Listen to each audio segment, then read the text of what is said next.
नमस्कार दोस्तों, कैसे आप सब।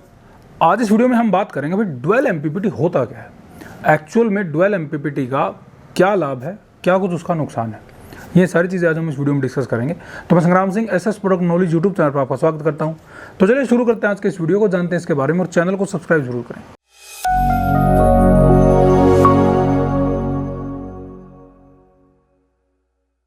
देखिए, बात हो रही है डुअल एमपीपीटी की।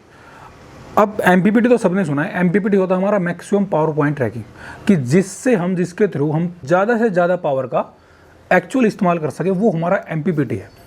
लेकिन ये डुअल एमपीपीटी क्या होता है, इसके लिए हमें जाना पड़ेगा थोड़ा सा ऑनग्रिड के केस में। अब ऑनग्रिड सोलर जब भी आप इंस्टॉल करते हो तो वहाँ पर आपने देखा होगा जो भी इन्वर्टर्स हैं, जो भी जीटीआई इन्वर्टर हैं, जो ग्रिड टाइड इन्वर्टर जिनको बोलते हैं, तो जितने भी जीटी इन्वर्टर हैं सब एमपीपीटी टेक्नोलॉजी में है मोस्टली। तो जब भी आप कोई मान के चलो 3 kVA आपने इन्वर्टर इंस्टॉल किया है, अब 3 kVA में अगर आप देखोगे तो उसकी जो वोल्ट मिलेगी वो आपको मैक्सिमम लगभग मिलेगी 500 के आसपास। तो मैक्सिमम उसकी जो वोल्ट 500 वोल्ट के आसपास मिलेगी। तो आप उसमें जैसे 10 पैनल की एक सीरीज़ या 9 पैनल की एक सीरीज़, 8 पैनल की एक सीरीज़, पूरी की पूरी सीरीज़ को आप सीधा उससे अटैच कर सकते हो। उसमें आपको एक कनेक्शन मिलेगा। 3 किलोवाट और 5 किलोवाट की मैं अनबॉक्सिंग दिखा भी चुका हूँ चैनल पे, तो आप एक बार उसमें भी देख लेना। तो वहाँ पे जब हम उसको सीरीज़ को अटैच करते हैं तो हमें जो कनेक्शन जितने इनपुट में देना पड़ता है वो हमारा होता है सिंगल एमपीपीटी, क्योंकि उसमें एक ही कनेक्शन जाएगा, एक ही सीरीज़ उससे अटैच हो। अब कुछ इन्वर्टर्स क्या है, जो बड़े इन्वर्टर्स हैं, तो जैसे अगर हम 5 kVA की ही बात करें तो जो 5 kVA इन्वर्टर है वो हमारा मोस्टली होता है डुअल एमपीपीटी में। डुअल एमपीपीटी क्या होता है, उसमें इनपुट के जो रास्ते हैं, जो सोलर के इनपुट के जो रास्ते हैं वो आपको 2 मिलेंगे, या फिर कई इन्वर्टर ऐसे अगर हम 10 kVA में जाएं या फिर 20 kVA में, 30 kVA में, तो वहां पर जो इनपुट आप दे सकते हो उसमें आपको इनपुट के ऑप्शन मिलेंगे 3, 4, तो उसको बोलेंगे ट्रिपल एमपीपीटी।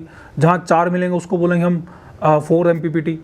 तो जितनी सोलर से इनपुट के रास्ते आपको इन्वर्टर में मिलेंगे तो वो उतने एमपीपीटी का इन्वर्टर है। तो इससे तो आप ये अंदाजा लगा सकते हो कि वो कितने एमपीपीटी का इन्वर्टर है। लेकिन अब फ़ायदा क्या है इसका, या ये जो डुअल एमपीपीटी का जो केस लेके आई है कंपनियां, तो इसका फ़ायदा किसको है, कंपनियों को है, कस्टमर्स को है, क्या कुछ इसका फ़ायदा रहने वाला है। डुअल एमपीपीटी का जो सबसे बढ़िया फ़ायदा है, अभी हमने एक वीडियो बनाई थी कि कौन सा सोलर पैनल आपको इंस्टॉल करवाना चाहिए, कितने वोल्टेज का सोलर पैनल इंस्टॉल करवाना चाहिए भाई, 300 वोल्ट का करवाएं, 250 का लगवाएं, 500 का लगवाएं। तो उनमें एक्चुअल क्या था, उनमें जो डिफरेंस आ रहा था ना, वोल्टेज का डिफरेंस था। तो डुअल एमपीपीटी में ये प्रॉब्लम सोल्व होती है। डुअल एमपीपीटी में सबसे पहले तो इसका फायदा ये है, अगर मान के चलो 5 kVA का इन्वर्टर है, 2 इनपुट उसमें जा सकती हैं सोलर से, यानी कि डुअल एमपीपीटी वो इन्वर्टर है।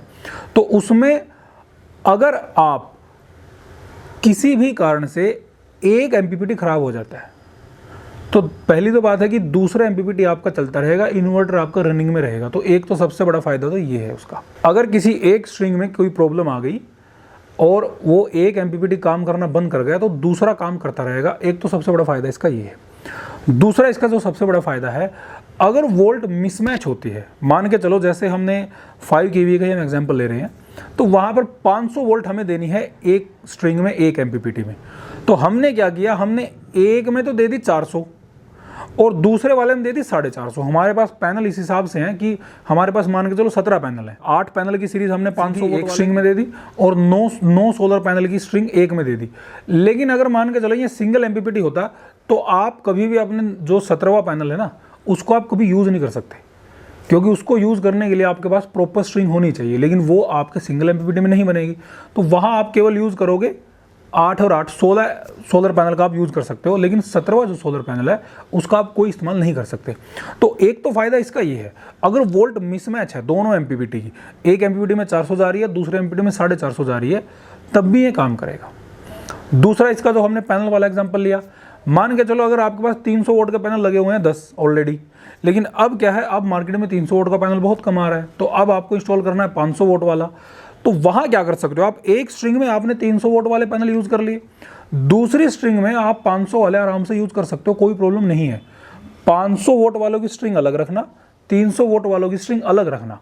तो उसकी जो स्ट्रिंग जाएगी एक सिंगल एमपीपीटी में उसकी जाएगी और 500 वाले की दूसरे एमपीपीटी में जाएगी। तो डुअल एमपीपीटी का ये आपको फायदा है, जिस इन्वर्टर में 2 एमपीपीटी हों, 2 एमपीपीटी अलग अलग दे रखे हों, उतनी ही उसमें इनपुट आपको मिलेंगी सोलर से। उसका फायदा ये है कि आप अलग अलग वोल्टेज के पैनल भी लगा सकते हो। आपके पास जो नंबर ऑफ पैनल्स हैं वो भी अगर इस हिसाब से हैं कि आप उनको जैसे अगर सम संख्या में है तो आप इजीली यूज़ कर सकते हो, लेकिन अगर वो सम संख्या में नहीं है तो उनको भी आप इसमें यूज़ कर सकते हो। इसका ये भी फ़ायदा है, अगर एक एमपीपीटी में कोई प्रॉब्लम आ जाए दूसरा फिर भी चलता रहेगा, ये भी इसका फ़ायदा है। तो डुअल एमपीपीटी होता है जो इन्वर्टर एमपीपीटी टेक्नोलॉजी में ही हो और जिसमें एक किस्म से हम कह सकते हैं कि 2 कंट्रोलर का इस्तेमाल किया गया हो, तो वो हमारा डुअल एमपीपीटी है। उसके बाद ऐसे इसमें ट्रिपल एमपीपीटी आएगा, ऐसे ही इसमें 4 एमपीपीटी आएगा। तो जितना भी ले सकते हो आप उतना ज़्यादा इसमें, जैसे ही कैपेसिटी बढ़ती रहेगी इन्वर्टर्स की तो उतने एमपीपीटी इसमें इंक्रीज होते रहेंगे। तो ये होता है डुअल एमपीपीटी। इससे संबंधित अगर आपका कोई सवाल रहता है तो आप हमें कमेंट कर सकते हैं। अगर आप कोई भी प्रोडक्ट लेना चाहें तो ये हमारी वेबसाइट है getpowersolution.com, वहाँ पर जाएँ, या फिर आप हमें व्हाट्सअप भी कर सकते हैं इस नंबर पर।